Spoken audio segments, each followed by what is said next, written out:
হিন্দি আপনাদের হয়তো জীবনকে মধুময় করতে পারে, কিন্তু মধুময় করতে পারে না। তাই তো ওই মহত্বের কথা মাথায় নিয়ে সুখময় জীবনকে বিষময় করার কোনো ইচ্ছে আমার নেই।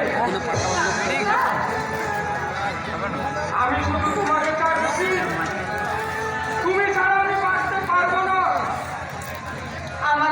আমারও তো তাই মনে হয় শান্তনুদা। অনেক কথা বলতে গিয়েও আমি যে কিছু বলতে পারি না। তাই তো আমার মাঝে মাঝে